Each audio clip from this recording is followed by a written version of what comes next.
notre première séquence sur le thème discrimination et vulnérabilité, inventer une nouvelle société. Comme nous l'avons vu lors de l'introduction de ce colloque, la question des vulnérabilités mériterait sans doute d'être plus mise en lumière dans la société. Mais de quoi parle-t-on lorsque l'on évoque toutes ces fragilités? Quelles sont les nouvelles attentes des personnes âgées ou en situation de handicap? Comment faire évoluer les accompagnements? Pour répondre à toutes ces questions, je suis ravi d'accueillir sur ce plateau Pierre Alixan, membre de l'association Hold Up, qui va nous parler d'ailleurs d'une étude qu'a produit Hold Up récemment sur ce sujet. Régis Aubry, professeur au CHU de Besançon, membre du CCNE, président de l'Institut de prévention des vulnérabilités liées à la santé. Vous allez nous en parler. Je ne sais pas s'il est déjà à l'œuvre, mais en tout cas, ça va arriver. Et puis Kevin Charras, directeur du Living Lab vulnérabilité, vieillissement et vulnérabilité au CHU de Rennes et président de Cause Ensemble, je crois que c'est le bon titre, hein, le gérontopole de Bretagne. Alors merci messieurs d'être parmi nous pour évoquer cette question des vulnérabilités. Et je voudrais me tourner tout de suite vers Régis Aubry, parce qu'on parle souvent de ce terme de vulnérabilité, mais est-ce que on peut essayer de le définir, ce terme, parce que c'est un peu comme des termes un peu très globaux, comme le terme de société inclusive. Voilà, on en parle beaucoup. On ne sait pas parfois qu'est-ce qu'on y met dedans. Est-ce que c'est la même chose pour ce terme de vulnérabilité? Quelle serait votre définition de cette notion-là? Alors moi, je pense qu'on peut appréhender la notion de situation de vulnérabilité. Oui. En la justifiant par rapport aux difficultés qu'ont ou qu'acquièrent certaines personnes à intégrer des normes d'une société, du fait soit de l'altération de leur santé, qui peut être liée à l'âge, mais pas forcément, ouais. Atteinte de leur intégrité physique, difficultés sociales, difficultés psychologiques, parfois inadéquation entre la personne et son environnement. Ces situations peuvent définir en quelque sorte cette notion de vulnérabilité à laquelle, je pense, on fait référence. D'accord, très bien. Alors justement, moi je voudrais aussi me tourner vers Kevin Charras, puisque en fait on parle de situation de vulnérabilité par rapport à des normes. Est-ce que, si on fait un peu de philosophie, il faut commencer à questionner aussi ces normes et cet environnement, puisque cette vulnérabilité est liée aussi à un environnement, je pense en particulier au handicap. Qu'est-ce que vous en pensez? Effectivement, alors je ne suis pas philosophe, mais je peux essayer de philosopher un petit peu. Un tout petit peu. Mais je pense qu'il faut partir du point de vue que nous sommes tous vulnérables, ou potentiellement au moins vulnérables, et ça c'est quelque chose qui est important. Que quand on est vulnérable, finalement, qu'est-ce que ça veut dire? Ça veut dire que on n'est plus forcément en capacité de protéger nos propres intérêts, en fait. Et on va les chercher, finalement, cette possibilité, par les soins, par le care, par exemple, qui va nous apporter une réponse, finalement, à cette vulnérabilité. Et c'est justement, dans cette situation, on ne va pas pouvoir forcément répondre, en tout cas protéger nos propres intérêts, où il est intéressant de pouvoir agir, en fait, avec ces personnes-là. Du coup, moi j'aurais tendance à dire que le risque dans la vulnérabilité, finalement, c'est des décisions qui ne nous conviennent pas. Et comme le soulignait professeur Aubry, effectivement, il y a une inadéquation entre l'environnement et l'individu. L'objectif étant quand même de pouvoir, au maximum en tout cas, répondre à ses aspirations, à nos propres aspirations. C'est effectivement des situations de vulnérabilité, comme on a des situations de handicap. Et je pense que ça nécessite quand même d'aller voir dans la singularité de la personne. Et je pense que cette singularité, on en a parlé tout à l'heure, un instant avec Eric Chenu, on est dans vraiment des dispositifs qui sont individualisés. En fait, on cherche des dispositifs qui sont individualisés et de pouvoir répondre en fait aux besoins de chacun. Très bien. Pierre Alixan, peut-être un mot sur cette question, cette fameuse définition des vulnérabilités, sur cette question des situations, sur cette question aussi de cet accompagnement, en fait, cette nécessité d'apporter des réponses de plus en plus personnalisées. Juste un petit mot, tout d'abord, si vous me permettez, pour excuser le président de Hold Up qui devait participer à ce colloque aujourd'hui. Il a eu un accident de santé. Donc c'est pourquoi je le remplace un peu au pied. Mais vous êtes un digne représentant quand même. Oui, enfin, je vais essayer d'être à la hauteur de mon président. Oui. Sur les vulnérabilités, effectivement, on voit bien que dans l'enquête qu'on a menée, quel cadre de vie pour nos vieux jours, on va y venir sur cette enquête, vous allez nous dire. La solitude est une vulnérabilité extrêmement importante. la déshumanisation d'un certain nombre de services. Quand on cherche des solutions, on nous dit aller sur Internet.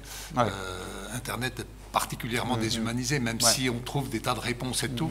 Pour les personnes qui sont vraiment isolées et en situation de fragilité, c'est très compliqué. Mais les fragilités, les vulnérabilités, elles se situent aussi dans des tas d'endroits du quotidien.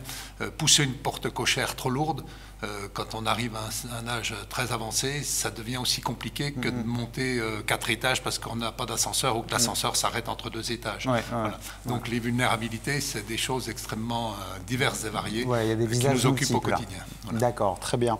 Alors, moi j'en viens justement à cette fameuse cette question autour des changements des attentes des personnes âgées, des personnes en situation de vulnérabilité. On va évoquer effectivement le handicap, peut-être même la santé. Mais Pierre-Alexandre, moi je voulais déjà vous donner la parole sur les changements des attentes des personnes âgées, puisque Hold Up représente les personnes âgées. Je me permets de sortir le document pour indiquer qu'en novembre, hein, c'est ça, Hold Up a publié une étude justement sur ces fameuses attentes changeantes, en fait, évolutives des personnes âgées. Est-ce que vous pouvez nous dire quelques mots justement sur les résultats de cette étude? Je vous laisse la parole. Merci. Donc, l'idée, c'était de permettre aux personnes qui vieillissent. L'enquête a concerné les gens à partir de 60 ans. On a eu plus de 1000 réponses exploitables sur l'ensemble du territoire national, de tous les milieux. Et le cadre de vie, on a choisi le cadre de vie parce que ça nous semblait plus large que le logement ou l'habitat. Ça relève d'une idée qui a émané dans les années 70 autour du philosophe M. Lefebvre, qui défendait avec les mouvements autogestionnaires l'idée de laisser le choix aux personnes de leur cadre de vie, de décider eux-mêmes de là où ils devaient vivre, et non pas, à l'époque, on construisait beaucoup de barres d'immeubles où la situation n'était pas forcément très acceptable. Donc, les questions qui ont été posées, c'est comment vous envisagez votre cadre de vie pour vos vieux jours. Plus de 90% des réponses sont « je veux rester chez moi, je veux finir mes jours chez moi ». Voilà. Donc ça, c'est pas vraiment une surprise. C'est pas vraiment une surprise. Plus de 98% refusent catégoriquement l'EHPAD. D'accord. Donc voilà. Après, on a posé d'autres questions sur les éventuelles autres formes, notamment les colocations. La majorité les refuse. Les résidences autonomie, les résidences services qui sont très en vogue actuellement, on ne sait pas faire la différence entre les unes et les autres. Et il y a un peu une méconnaissance. Voilà. Les autres formes d'habitat, les habitats alternatifs partagés, autogérés, participatifs, voire inclusifs, dont le terme est un peu particulier. Pour les personnes âgées, le mot inclusif voilà, nous heurte un peu. Parce qu'on fait partie de la société, on ne voit pas pourquoi on aurait besoin d'être inclus. Mais bon, le débat est un peu... On aura l'occasion d'y revenir sur cette question. Donc, l'idée, en fait, c'est qu'effectivement, les vieux veulent qu'on les accompagne dans leur choix, mais qu'on leur laisse leur choix, que leurs difficultés, notamment sur les mobilités, soient prises en compte. Ils veulent être surtout, ce qui n'existe pas aujourd'hui dans tous les cercles de réflexion, ils veulent être associés aux réflexions, aux décisions qui les concernent. Ça, c'est absolument important. Ils sont des adultes. Régis peut en témoigner, on a eu au PGI Bourgogne-Franche-Comté une intervention où je faisais remarquer qu'on parlait des enfants, des adolescents, des adultes, puis les vieux, on ne sait pas trop les mettre. Les vieux sont des adultes. Ben oui. Voilà, mais pas seulement des personnes âgées ou des seniors ou des âgés ou tout ce qu'on veut. Et ils veulent être considérés comme des citoyens, des personnes à part entière, pas seulement comme des objets de soins. D'accord. Voilà. Alors, moi j'avais une petite question, je vous arrête justement Pierre-Alexandre sur cette question des habitats partagés, puisqu'on va beaucoup en parler tout au long de la journée. Est-ce que justement, parce que peut-être tout le monde... Parmi les personnes interrogées, tout le monde ne prenait pas la mesure de ce que c'était, ces fameux habitats alternatifs, partagés, inclusifs, voilà. Mais est-ce qu'il y a une vision plutôt positive sur ces formules-là ou on se dit, bon, je ne connais pas, je préfère vivre à domicile et point barre? il y a quelques personnes qui sont intéressées, notamment plutôt des femmes entre 60 et 65 ans qui vivent seules et qui ont envie de se regrouper avec des personnes comme elles qui sont isolées. Mais on mesure aussi les limites. On a eu des retours d'expérience où notamment 6 personnes étaient ensemble et l'une d'entre elles est devenue dépendante. Donc là, les 5 autres ont pu s'en occuper, puis d'un seul coup une deuxième. Et là, les situations commencent à devenir complexes. La solidarité a ses limites quand on est obligé de consacrer tout son temps. Voilà. Et en plus, on voit bien que ces expériences, elles sont un peu limitées dans le temps. Et comment on les renouvelle, comment on fait... voilà. Donc et d'où l'idée principale pour Hold Up, c'est de faire prendre conscience aux vieux que... c'est de leur responsabilité de choisir un peu leur cadre de vie et d'anticiper. On parlait tout à l'heure de prévention, mais l'anticipation est absolument fondamentale. Anticiper, c'est pas régler les problèmes à l'avance, c'est essayer d'y réfléchir pour être en mesure d'avoir des outils au moment où survient l'événement. Voilà. D'accord, ok, très bien. Monsieur Aubry, justement, déjà, c'est très éclairant, cette étude est très éclairante, très instructive sur cette volonté en fait de citoyenneté, d'autodétermination, qu'on ne décide pas à ma place. Et puis, ce qui est intéressant aussi, c'est l'espèce de prudence en fait sur les différentes formes d'habitat qui pourraient être proposées. Est-ce que justement il y a également dans le domaine du handicap ou peut-être dans le domaine de la santé des évolutions comme ça, des prises de conscience où on veut être désormais acteur des accompagnements dont on bénéficie? Alors je sais que c'est pas forcément une notion totalement nouvelle, mais est-ce qu'on assiste comme ça à quelque chose d'un peu différent concernant les personnes en situation de vulnérabilité? Alors moi je pense que les personnes qui sont ou se retrouvent en situation de vulnérabilité ont un besoin qu'elles expriment de différentes manières, mais c'est le besoin d'être respectées, ce qui n'est pas toujours le cas. On pourrait parler de l'agisme, par exemple, que nos sociétés secrètent en quelque sorte. Elles ont le besoin d'être reconnues comme des sujets. Le sujet, c'est celui qui dit « je ». Je peux décider. Elles ont besoin qu'on arrête de décider pour elles de ce qui est bon. Elles ont besoin qu'on accepte qu'elles acceptent des risques. Quand les risques, étant assumés, leur permettent de donner du sens à leur existence. Et moi, je crois qu'il faut qu'on évite l'instrumentalisation de la pensée d'autrui, l'objectisation. Ça n'est pas parce qu'on est en situation de vulnérabilité, indépendamment de l'âge, qu'on est incapable.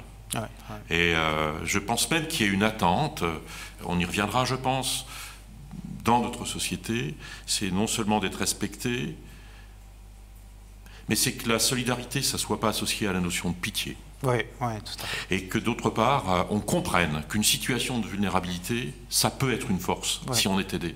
Ça peut être une force de résilience et de transcendance pour des personnes qui découvrent des capacités qu'elles ne connaissaient pas en elles-mêmes parce qu'on a su les respecter et qu'on sait faire société et solidarité. Très bien. On va venir sur toutes ces notions plus vastes à la fin de cette table ronde. Kevin Charras, est-ce qu'on peut vous entendre justement sur cette question? J'imagine qu'il y a bon nombre de diagnostics que vous partagez. Mais est-ce que justement sur ce changement, ces attentes qui évoluent, est-ce que vous aussi vous pouvez vous le constater? Est-ce que peut-être la différence entre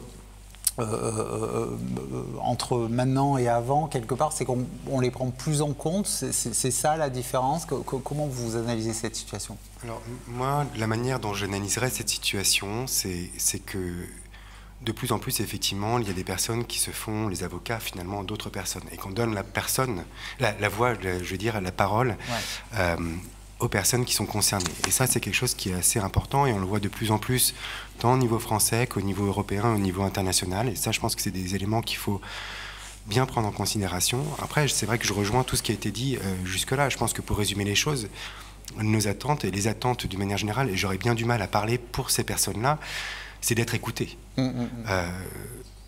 de mon point de vue, on n'est ni sujet ni objet de soin, dans le sens où on n'est pas soumis à une autorité quelconque, on prend les décisions pour soi-même, et ça, je pense que c'est quelque chose qui est très important. Il y a effectivement cette question de vulnérabilité, ça ne veut pas dire qu'on est moins valide et qu'on est moins en capacité, donc on touche là à certaines questions qui sont, alors on parle de validisme et de capacitisme, c'est-à-dire qu'en fait on va discriminer les personnes en fonction des capacités présumées qu'elles ont, mais comme le soulignait Régis Aubry à l'instant, et je pense que ça c'est quelque chose qui est important, c'est que l'objectif c'est pas de forcément compenser les dépendances, c'est-à-dire compenser parfois des choses qui sont incompensables et dont on a beaucoup de mal à réfléchir pour revenir à un standard, pour revenir à des normes. Mais c'est vraiment essayer d'aller chercher les compétences des personnes, et c'est bien plus compliqué parce qu'on sait évaluer les déficiences, on sait évaluer la dépendance, mais les compétences, on s'y penche assez rarement finalement, on y porte assez peu d'attention.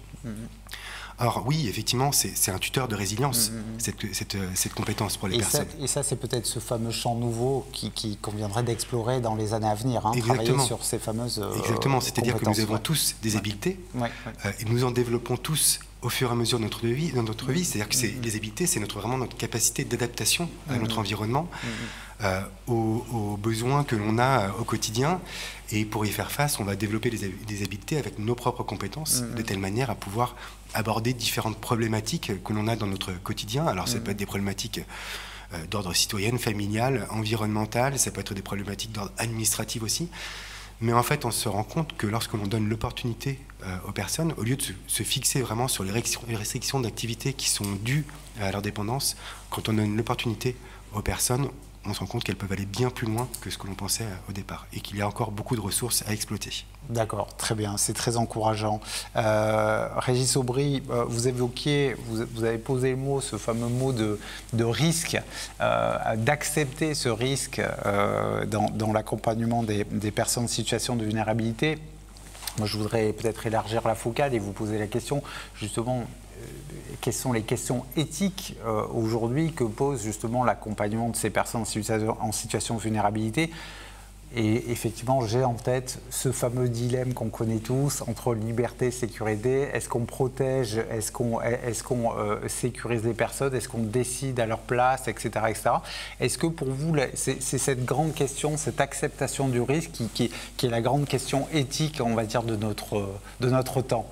Voilà, c'est une question importante, mais c'est peut-être pas, si on veut prendre un peu de recul et avoir une vision politique de la dimension éthique. Bien sûr.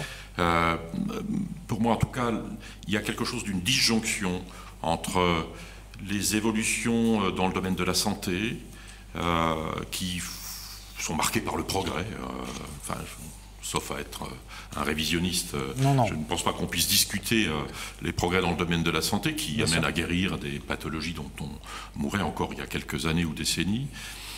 Mais un angle mort du progrès, c'est le fait que, corrélativement à ces avancées techniques et scientifiques, on peut prolonger la vie des personnes en situation de vulnérabilité. Et je pense que c'est une espèce d'impensé du système de santé de notre société. Qu'on parle de maladies chroniques, qu'on parle de handicap secondaire après l'intervention, par exemple, de la médecine, qui empêche, arrête la maladie à un stade où elle est déjà évoluée, qu'on parle du vieillissement, de certaines formes de vieillissement qui se caractérisent par des nouveaux paradigmes, pour le médecin que je suis, la polypathologie, polypathologie associée à une perte de l'indépendance, voire une perte de l'autonomie de décision. On crée en quelque sorte des situations de grande complexité et de vulnérabilité. Et d'une part, qui n'existaient pas avant et qu'il va falloir gérer. Hein, qui sont majorées et qu'il faut avoir, je reprends le mot d'anticipation, parce que le défaut d'anticipation aboutit au fait que notre système de santé n'est pas totalement en mesure d'accompagner ce qu'il contribue pourtant lui-même à générer. Il y a une forme de responsabilité sociale du système de santé d'une part, et puis il faut bien avouer aussi que nous vivons dans une société dont les normes, qui ne sont pas explicites parfois, sont des normes d'exclusion des situations dont on parle. Pour le dire simplement, je crois qu'il vaut mieux quand même ne pas être malade, ne pas être âgé, être en bonne santé, pour pouvoir être inséré dans ces normes sociales qui ne disent pas leur nom. Et alors d'un côté, il y a ces normes sociales, et de l'autre, il y a la production, la genèse de situations de vulnérabilité. On y reviendra, mais la tension éthique est de nature politique, puisqu'elle engage, de mon point de vue, la nécessité de faire des choix et d'avoir des orientations très, très importantes qu'on pourrait qualifier d'orientation en direction des solidarités. Oui, tout à fait. Kevin Charras, justement, sur cette nécessité de fixer peut-être ce cap, en tout cas de clarifier ce cap sur cette question des vies qui se prolongent aussi, de ces fameux progrès qui vont générer de nouvelles problématiques, on va dire. Est-ce que ça, c'est une grande question éthique, finalement? C'est probablement une grande question éthique. C'est une question, pour le coup, peut-être plus philosophique que éthique. Mais je pense qu'effectivement, je rejoins ce qui vient d'être dit, c'est qu'aujourd'hui, la maladie chronique, elle est passée finalement du côté de la mort à celui de la vie. Qui dit passer du côté de la vie, ça veut dire qu'on est encore citoyen, on est encore là, on est encore présent, qu'on a encore besoin, finalement, de prendre des décisions, d'être acteur de notre vie et d'être acteur de la société. Et donc du coup, il y a vraiment toute cette question de comment situer la personne dans la société. Je pense qu'il faut répondre en fait aux droits de l'homme, aux droits humains, aux grands principes finalement. On a parlé effectivement de liberté, on a parlé de choix. Je pense qu'il faut aussi parler de dignité, d'indépendance aussi de la personne. Il faut vraiment pouvoir respecter ces grands principes finalement, aller chercher finalement l'assentiment des personnes, le consentement de la personne, mais aussi se poser la question de celle des professionnels qui accompagnent les personnes qui ont des maladies chroniques. Parce que oui, il y a des professionnels, effectivement, il vaut mieux rester en bonne santé, seulement toutefois quand on ne l'est pas, on se fait accompagner. Et je pense que ces professionnels-là aussi ont vraiment quelque chose à apporter en termes de souffrance éthique, c'est-à-dire que, en gros, aussi... Pour gérer ces fameux dilemmes. Voilà, c'est ça, les dilemmes éthiques auxquels on va être confronté. C'est en gros quand on n'arrive pas à dormir le soir et on se dit il y a quelque chose qui ne va pas, j'ai peut-être pas fait les choses comme je voudrais. Et il faut aller écouter ces professionnels-là pour justement aller questionner cette éthique. Parfois c'est une éthique des petites choses, c'est une éthique du quotidien. Mais je pense qu'il faut commencer par là finalement, il faut commencer par ce qui importe à chaque personne dans sa vie et dans son quotidien. D'accord, très bien. Pierre-Alexandre, justement, sur ces questions éthiques, c'est pour ça que je me permettais d'avoir débuté cette question sur ce fameux dilemme liberté-sécurité, puisqu'on sait qu'effectivement, il y a un certain nombre, alors notamment à cause de la montée en puissance des maladies neurodégénératives ou neuroévolutives, il y a de plus en plus de situations où, en fait, les professionnels se retrouvent en position de devoir protéger et en même temps se retrouve par le fait de brimer la liberté des personnes. Comment est-ce qu'on peut sortir de ça? Est-ce que ça, c'est pour vous une question majeure de notre temps en matière d'éthique? Comme le disait Kevin Charras tout de suite, c'est la problématique des aidants professionnels ou familiaux. Et avec cette problématique des aidants se pose la question pour les personnes de la préservation de leur intimité et de leur liberté. Bien sûr. Alors, pour reprendre un peu les résultats de l'enquête, on a des gens qui nous disent « mais moi je suis en train de regarder ma série télé et voilà que l'aide à domicile intervient. Alors qu'est-ce que je fais? Enfin, je suis obligé de l'accepter, j'ai pas le choix. On m'impose. » D'autres qui disent « mais j'en ai marre de ce défilé de personnes, 3-4 personnes, j'ai jamais la même, comment c'est fait ?» Voilà. Donc, c'est toutes ces choses-là où l'anticipation est importante et où Hold Up voudrait justement, derrière son enquête, sortir un guide des bonnes questions à se poser pour engager la réflexion. Se maintenir à domicile, c'est bien, mais dans quelles conditions? Comment mon logement est adapté? Comment voilà. Impressionnant dans l'enquête de voir combien les vieux disent « moi, il n'est pas question de mettre à contribution mes enfants, sauf peut-être pour m'accompagner chez le médecin pour des sorties culturelles ». Un refus catégorique des vieux de voir leurs enfants s'occuper de leur toilette intime. Or, quand on arrive à des situations de dépendance, c'est quelque chose d'extrêmement important. Voilà. Donc, et il y a des choses à faire.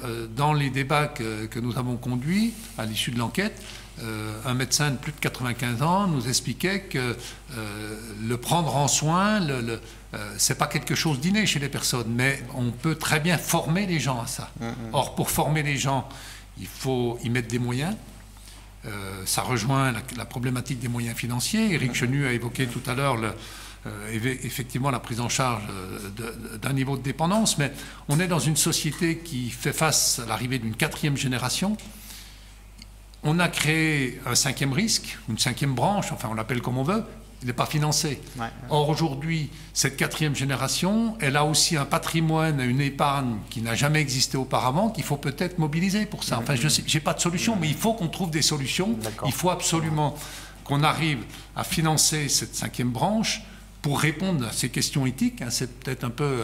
voilà, mais qui permettent d'avoir, comme on a une assurance maladie, comme on a un régime familial, avoir un régime de prise en charge. Et ce n'est pas seulement la prise en charge des vieux, c'est un service qu'on rend à toute la population. Ces métiers de service qui sont complètement dévalorisés, où on considère que parce que de toute façon c'est des femmes qui le font et que c'est inné chez elles, il n'y a pas de souci.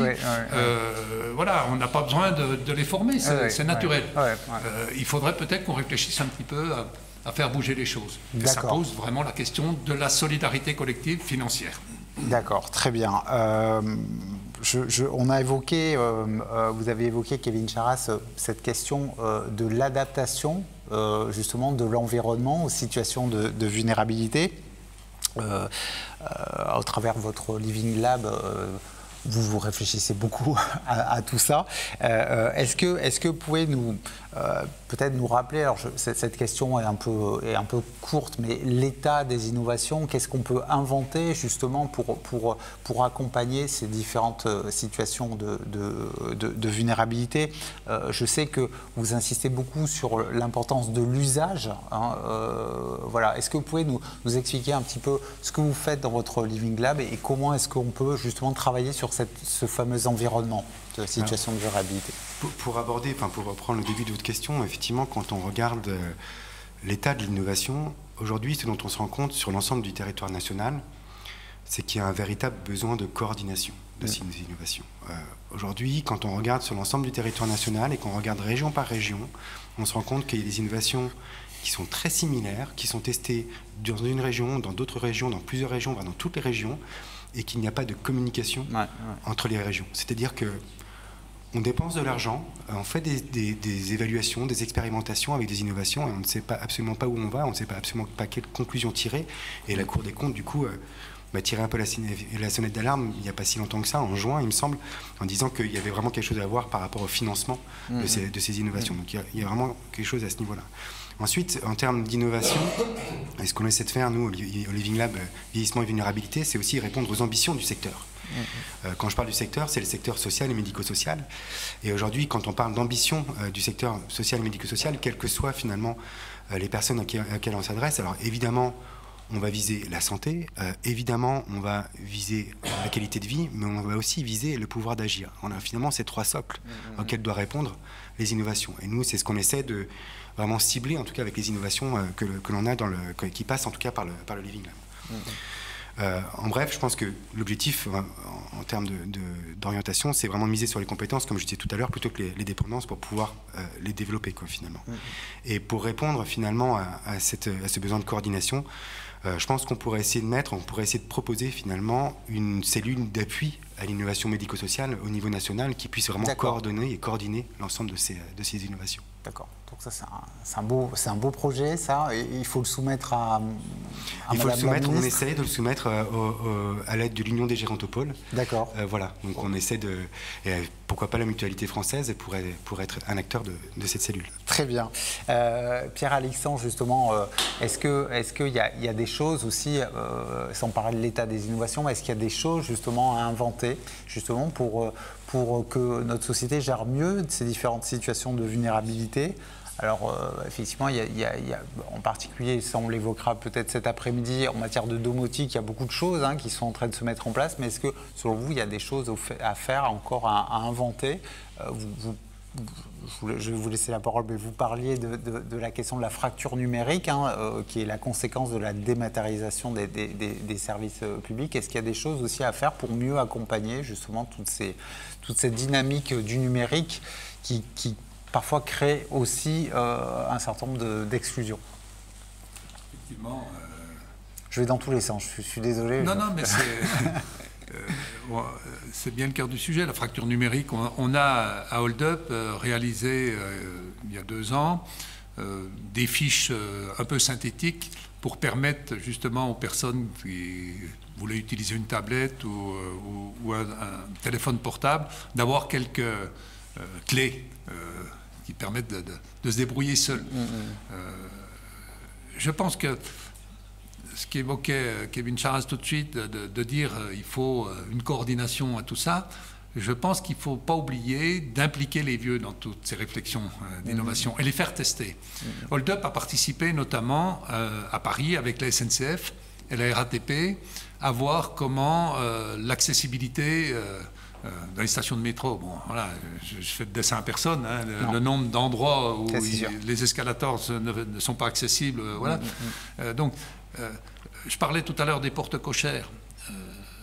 En ville, c'est une vraie problématique pour les personnes qui arrivent avec un petit cabas de course et qu'il faut pousser la porte en même temps. Ou avec une béquille. Et puis passer une marche, parce que la grande porte ne s'ouvre pas, il n'y a qu'un petit volet qui s'ouvre et avec une marche automatiquement. Voilà. Ces sujets-là, il y a besoin d'innovation, il y a besoin de réfléchir. Dans certaines résidences autonomie, parce qu'on ne l'a pas très bien pensé, pour sortir sur le balcon, pour des questions d'étanchéité des fenêtres et ainsi de suite, on a un seuil de 10 cm, comme on fait avec un fauteuil roulant, ou un déambulateur.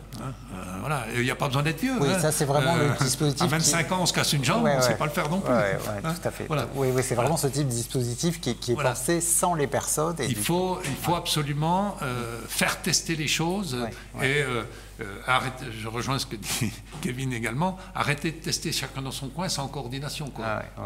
On balance une subvention pour faire un, puis après on ne s'occupe plus de ce qui se passe derrière. C'est quand même un peu un modèle très français. Tout à fait. Régis Aubry, moi j'aimerais que vous nous parliez, puisqu'on parle d'innovation, sur ce fameux Institut de prévention des vulnérabilités en santé. Alors, je ne sais pas s'il est déjà à l'œuvre ou s'il va voir le jour bientôt. Est-ce que, justement, vous pouvez nous en parler et nous expliquer un peu quels sont ses objectifs et peut-être sa place, justement, sur cette question des innovations pour travailler sur l'environnement des vulnérabilités? Oui. Ben, précisément,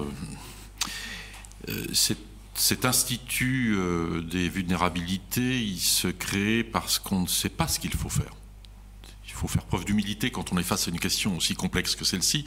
Je pense qu'il y a plein d'expériences, mais celui qui sait n'est pas né, ou celui qui dit qu'il sait est un homme dangereux, à mon avis. Donc, précisément, il y a cette question, comment on appréhende une dimension complexe, fabriquée en quelque sorte par notre société. Je me réfère souvent aux travaux d'Edgar Morin sur ces aspects, parce que réellement c'est un maître à penser autour de cette question de la complexité et de la façon de l'appréhender collectivement, interdisciplinairement. Et cet institut, il a plusieurs objectifs. Il a un objectif qui consiste à faire connaître et reconnaître cette dimension de la vulnérabilité, parce que c'est un impensé, parce que ça passe sous les radars aujourd'hui. On est incapable, je suis incapable, et je pense que nous sommes incapables de quantifier ce phénomène, de dire à combien cela correspond de personnes. Et puis c'est très compliqué de le décrire dans ses diverses formes. Donc on va créer un observatoire, alors avec l'aide d'ailleurs de la mutualité, on va avoir un financement d'un observatoire régional, on va rester sur une dimension régionale, Bourgogne-Franche-Comté, pour essayer de quantifier et décrire ce phénomène, pour l'amener à la conscience collective, à la connaissance, entre guillemets. Parallèlement à ça, on travaille avec l'Agence régionale de santé de notre région pour faire émerger une expérimentation clinique dans le cadre de ce qu'on appelle les articles 51, pour essayer de mettre en œuvre une organisation de prévention primaire, mais surtout secondaire et tertiaire de ces vulnérabilités, pour éviter qu'elles ne s'aggravent en quelque sorte. Et ça, c'est tout champ confondu, hein, en fait. Hein.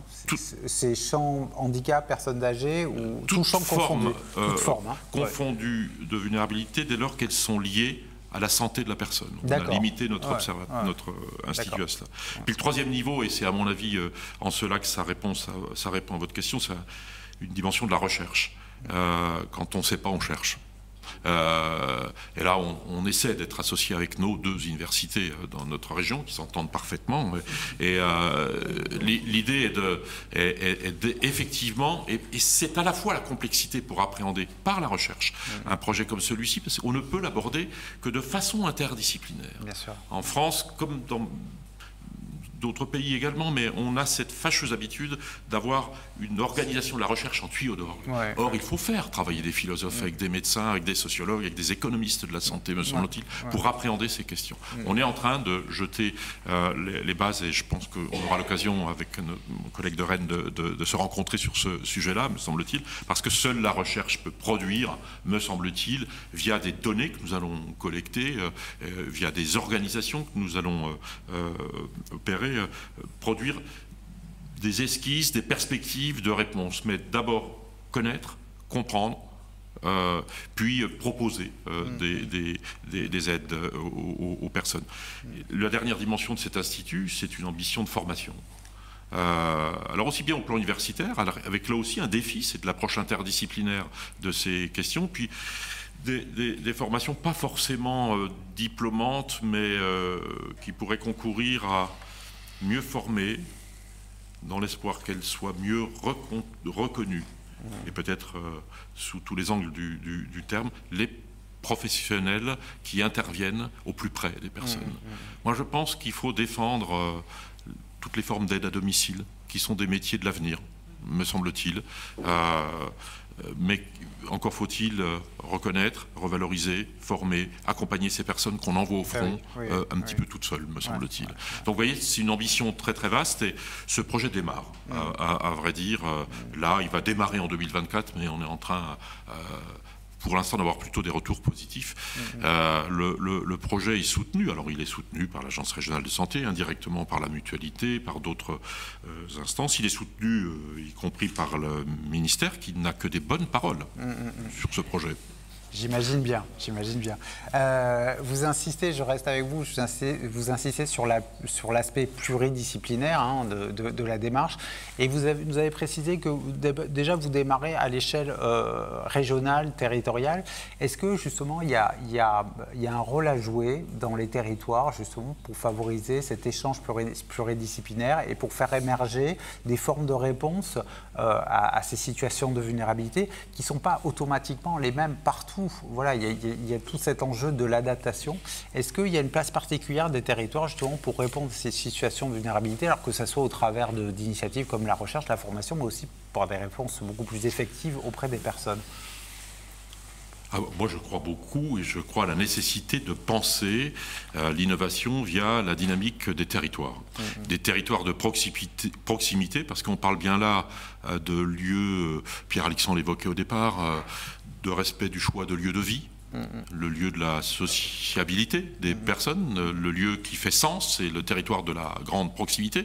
Il faut donc, qu'on puisse avoir des espèces d'organisations, des filières dans ces logiques organisées autour des territoires. Je pense qu'une autre dimension territoriale, c'est celle du département. Et je pense aux conseils départementaux qui ont une mission très forte dans le champ social pour intervenir et être associés à ces dynamiques. Et puis la région, évidemment, j'ai essayé de le dire au travers des aspects de formation, de recherche.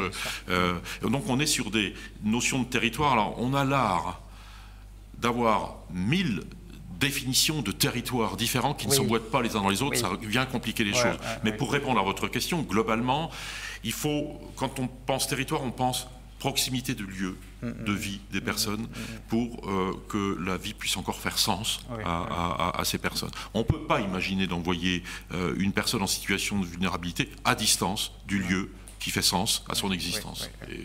D'où la notion d'organisation territoriale. Et j'ajoute que l'organisation territoriale, c'est l'organisation dans un espace où les gens se connaissent, avec leurs défauts, leurs qualités, leurs limites, leurs potentiels, etc. Mais quand on se connaît, on fait mieux que quand on ne se connaît pas, me semble-t-il. Très bien. Kevin Gérald, justement, sur cette importance du territoire, parce qu'il est générateur de liens, est-ce que, justement, c'est une échelle qui est très importante, justement, pour mener toutes ces innovations, justement, avec les acteurs, mais aussi aux côtés des personnes qui vivent dans ces territoires, même si on est bien d'accord que cette notion de territoire peut être un peu à géométrie variable aussi.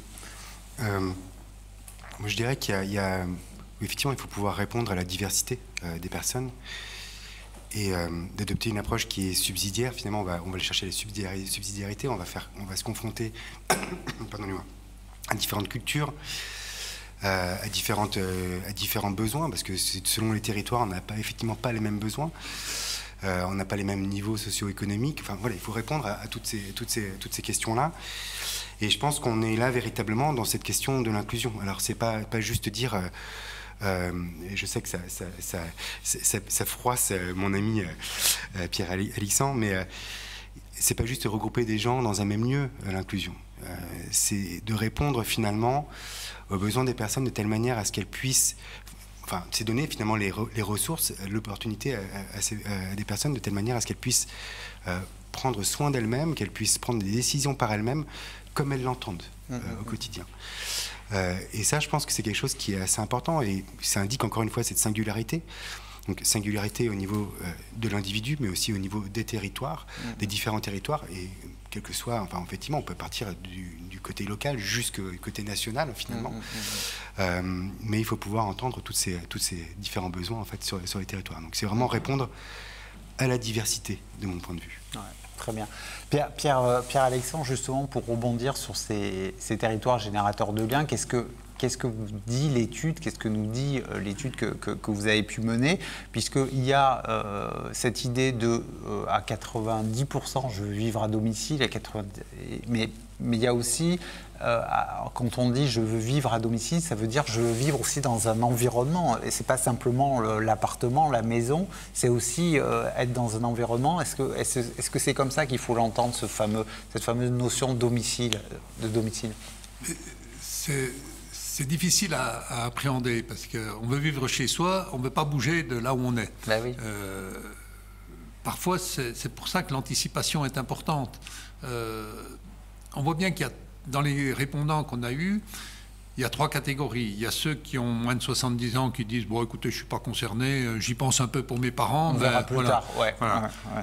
Les plus de 85 ans, ils disent bah, « Écoutez, pour moi, c'est trop tard, là, je ne bougerai plus, je ne peux plus rien faire. » Et puis la tranche entre les deux, elle dit oui, j'y réfléchis. Effectivement, on va peut-être penser à aménager la salle de bain, mais ça ne va pas beaucoup plus loin, quoi. On attend que les choses... voilà. Et derrière débouchent des choses extrêmement compliquées sur lesquelles on ne va pas détailler, mais comment on fait quand on change d'appartement pour trier ses affaires, comment on fait pour se séparer d'un certain nombre de choses. Enfin, c'est des questions qui sont extrêmement importantes. Et très concrètes, mais, sur les territoires, déjà...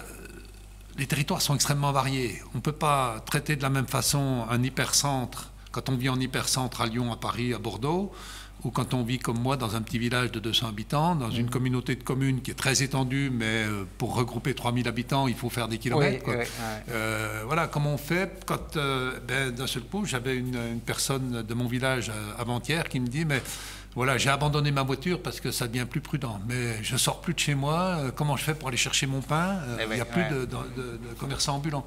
Donc il y a aussi des solidarités à inventer autour du bénévolat. C'est aux vieux aussi peut-être à se prendre en charge puis dire comment on s'organise dans ces territoires ruraux pour que les choses se passent un peu de façon un peu plus fluide, quoi. Donc, mais effectivement, je rejoins tout ce qui a été dit précédemment, les départements, les communes, communautés de communes, la région sont des lieux où il faut que les choses se passent. Des décisions nationales, des orientations nationales, c'est sûr, mais derrière, l'adaptation, elle ne peut pas être la même suivant qu'on est sur la Côte d'Azur, à Paris ou dans le Morvan, ou dans le Jura. Voilà, on est quand même, c'est des choses très très différentes, et c'est l'intelligence locale. Enfin, pour le vieux mutualiste que je suis, maintenant je ne suis plus que vieux, mais le territoire, c'est notre rayon d'action, quoi. C'est la proximité absolue. D'accord, très bien. Alors moi je voudrais, on a un peu parlé, parlé des territoires, on est descendu au cœur sur le terrain. Je voudrais peut-être qu'on élargisse à nouveau la focale, parce que quand on parle de vulnérabilité, on évoque cette fameuse société du Caire, qui des fois est mis au devant de la scène et puis des fois repasse dans l'ombre. Et voilà. Pourquoi aujourd'hui, puisqu'on le voit, il y a une espèce de retrait, de forme d'engagement peut-être, pourquoi est-ce aussi important aujourd'hui de remettre sur le devant de la scène et cette fameuse société du Caire, pourquoi est-elle autant nécessaire aujourd'hui? Je pense que tout d'abord, en fait, je pense que le Caire, c'est une affaire concrète. Et c'est pour ça qu'on a besoin de la mettre sur le devant de la scène. Parce qu'aujourd'hui, et comme on l'a rappelé ce matin, on parle aussi d'attractivité des métiers. Des métiers des soins, des métiers du grand âge. Et qu'aujourd'hui, il faut savoir aussi s'occuper de ceux qui en ont besoin. S'occuper de ceux qui en ont besoin, c'est porter une attention à l'autre, c'est aller chercher des solutions, c'est mettre en œuvre ces solutions, en fait, ce soin, ce care, en fait, vis-à-vis des personnes. Mais c'est aussi, comme vous le rappeliez tout à l'heure, le recevoir. Et donc, du coup, s'adresser aux personnes et faire participer les personnes à leur propre choix. Je pense que le care, dans la singularité en tout cas qu'elle propose, et on en a parlé aussi à plusieurs reprises, la singularité c'est revenu à plusieurs moments, finalement ça participe de l'inclusion, et on sort de ce côté de l'injonction inclusive où on nous imposerait d'être inclusif, et c'est un peu ce qui est froissant je pense dans cette notion-là. C'est-à-dire qu'aujourd'hui les pouvoirs publics disent aux établissements il faut que vous soyez un établissement inclusif, et donc du coup il faut que vous mettiez des tiers-lieux, des machins, enfin voilà, qu'on développe des solutions. De partager, en fait, l'inclusion en tant que telle, elle vient du terrain. L'inclusion en tant que telle, elle s'impose par elle-même, c'est-à-dire que c'est les acteurs, et si on les écoute, c'est les acteurs qui vont imposer cette inclusion à la société. Et donc du coup, on est plus que dans une injonction inclusive, on est plutôt dans une inclusion injonctive, c'est-à-dire que c'est elle qui s'impose par elle-même. Bref, en fait, oui, je pense qu'il faut vraiment aller dans ces questions-là et se poser les questions, finalement, les bonnes questions avec les professionnels, les personnes concernées, sur comment est-ce qu'on met en place un prendre soin, un care, en tout cas, qui puisse leur convenir et qui puisse répondre à tous les besoins, en fait, à tous ces besoins d'attention qu'on peut avoir dans la société. Très bien. Pierre-Alexandre, justement, sur cette question, cette nécessité, justement, de renforcer cette notion de prendre soin. Voilà, notre société est traversée par un certain nombre de fractures, par peut-être aussi une image encore dégradée de ceux qui prennent soin, justement. En tout cas, il n'y a pas assez de valorisation autour de tout ça. C'est important, vous semble-t-il, justement, de remettre ce prendre soin au cœur de la société. C'est au cœur du vivre ensemble. Prendre soin, c'est naturel. La solidarité ne peut s'exprimer que quand on est au minimum deux. Quand on est tout seul, je ne vois pas quelle solidarité on peut faire. Moi, je voudrais... en préparant ce rendez-vous, j'ai repensé à ce qu'avait écrit une grande amie qui est disparue il y a quelque temps, une grande humaniste que Régis connaît bien également, c'est Paulette Guinchard, ancienne secrétaire d'État, et qui, dans la préface d'un ouvrage qu'elle a co-dirigé en 2011, c'est déjà il y a quelque temps, écrivait en mettant l'accent sur la vulnérabilité comme dimension constitutive de l'être humain, le care fait apparaître l'homme comme un être fragile, inachevé, qui existe à la fois par ses capacités et ses manques.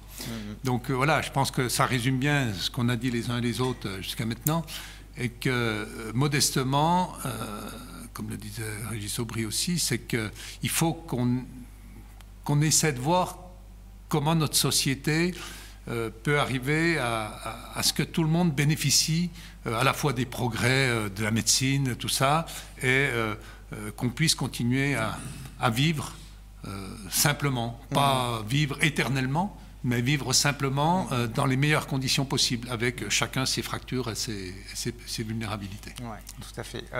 Le mot de la fin peut-être pour Régis Aubry sur cette question-là, justement sur cette forme de reconnaissance qu'en fait on est tous fragiles, on va tous l'être à un moment donné, c'est sûr, on va tous être vieux, on va tous être malades, et c'est comme si la société aujourd'hui ne voulait pas le voir. Et qu'est-ce que vous en pensez? Est-ce qu'il y a un effort aussi à faire justement pour reconnaître toutes ces fragilités qui sont en nous, même quand elles ne sont pas directement exprimées? Oui, je pense que reconnaître que l'état de l'être vivant, c'est un état de vulnérabilité qui est consubstantiel à la vie, serait peut-être assez intéressant à développer, à penser, parce que je pense que nous oublions peut-être un peu trop, et particulièrement dans la période de crise que nous traversons, que nous sommes en gros une espèce animale qui survit parce qu'elle fait société. Et elle fait société parce qu'elle a une conscience. Nous sommes des hommes dotés d'une conscience, et cette conscience, elle nous rappelle que nous sommes vulnérables si nous voulons bien la mobiliser, cette conscience. Et donc, ce n'est pas de l'altruisme, mais, comment dirais-je, de la générosité, c'est peut-être un peu d'égoïsme que de se dire je développe des solidarités parce que j'aurai besoin de ces solidarités moi aussi. C'est ça, faire société, me semble-t-il. Et puis, pour aller dans le sens de la réponse à la question que vous posez, je pense qu'il faut à la fois parler du care ou du prendre soin, peut-être qu'on peut utiliser un terme français, du prendre soin dans le champ de la santé et dans le champ de la société. Dans le champ de la santé, le soin, c'est un peu l'élément de base. Qu'est-ce que soigner veut dire? C'est d'abord respecter la personne, l'écouter. Et il faut reconnaître que si on veut faire avancer ces choses-là, il va falloir repenser dans la crise que traverse notre système de santé, et à laquelle on trouve parmi les explications une vraie crise éthique des professionnels de santé, une crise du sens de ce que soigner veut dire. Il faudra probablement penser un système qui valorise le soin, parce que n'étant pas spécifiquement valorisé, c'est comme s'il était dévalorisé, en quelque sorte. On valorise l'action, la technique, mais pas le soin. Ce qui fait que des soignants s'en vont de peur d'être ou de devenir maltraitants. Donc c'est une piste essentielle, me semble-t-il. Et puis dans le champ de la société, eh bien c'est la valorisation des solidarités. Et je redis ce qu'on évoquait tout à l'heure, je pense qu'il y a là un enjeu politique majeur. Est-ce que nous voulons une société solidaire? Il faut réinventer, recréer des nouvelles formes de solidarité. Moi, je rappelle que la solidarité, ça fait partie de ce qui donne du sens à nos existences. Donc, j'appelle, moi, de mes voeux à ce qu'on ait une conscience politique très forte. Il y a du courage à avoir pour décider qu'on va valoriser plutôt des actions en faveur des personnes en situation de vulnérabilité. Ce courage politique, il est nécessaire aujourd'hui, me semble-t-il, mais c'est vrai que c'est compliqué. Être courageux en politique, c'est peut-être ne pas faire une longue carrière. Très bien. On va terminer sur ces bons mots. Peut-être Pierre-Alexandre. Voilà. Pour les gens qui sont intéressés par l'enquête Hold Up, elle est disponible en téléchargement sur le site holdup.fr. Très bien. Avec un O et pas un H. D'accord. Je vous remercie beaucoup, messieurs, pour ces passionnantes contributions sur cette question des vulnérabilités. Parmi les lieux qui accueillent les personnes fragiles, les EHPAD arrivent bien souvent en tête et sont au centre de bien des critiques. Faut-il les supprimer? C'est ce que nous allons découvrir lors de notre prochaine séquence.